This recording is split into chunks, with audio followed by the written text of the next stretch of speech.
نبی کریم صلی اللہ علیہ وسلم رجب المرجب سے روزے شروع کر دیتے تھے،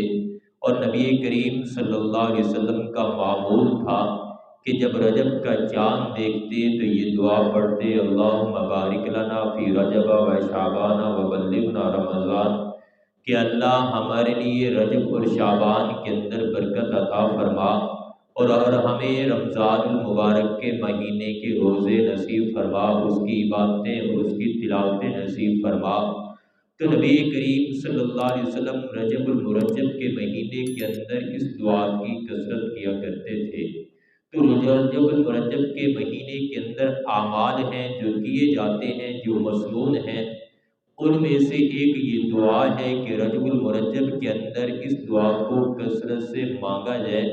ہر وقت ہر نماز کے بعد اس دعا کی پابندی کی جائے، تو اللہ رب العزت رمضان المبارک کا مہینہ اس کو عطا فرما دیتے ہیں۔ اس کے روزے اور اس کی تراویح اور اس کی تلاوتیں اور اس کی عبادتیں رمضان المبارک کی اس کو نصیب فرما دیتے ہیں۔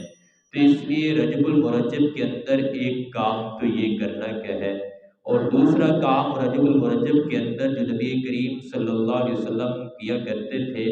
وہ کثرت سے روزے رکھا کرتے تھے،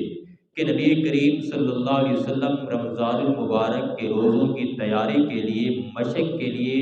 رجب المرجب کے مہینے سے ہی روزے شروع فرما دیتے تھے اور روزوں کی کثرت کیا کرتے تھے۔ تو اس لیے یہ دو عمل جو رجب المرجب کے مہینے کے اندر کیے جاتے ہیں یہ مسنون ہیں۔ یہی دو عمل جو حدیث مبارکہ سے نبی کریم صلی اللہ علیہ وسلم کی جو ہے زندگی سے ملتے ہیں، یہی دو عمل ہیں۔ انہی دو عملوں کو صحابہ کرام نے کیا ہے، انہی دو عملوں کو تابعین نے، ائمہ نے، فقہاء نے، بزرگوں نے، اولیاء نے کیا ہے۔ تو اس کے علاوہ تقریباً جتنے بھی اعمال ہیں، جتنے بھی طور طریقے ہیں رجب المرجب کے مہینے کے اندر، وہ نہ نبی کا طریقہ، نہ صحابی کا طریقہ، نہ تابعی کا طریقہ،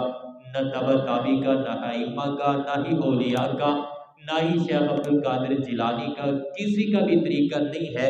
یہ ہمارے اپنے بنائے ہوئے طریقے اور ہماری اپنی بنائی ہوئی رسومات اور ہمارے اپنے بنائے ہوئے عبادت کے طریقے ہیں،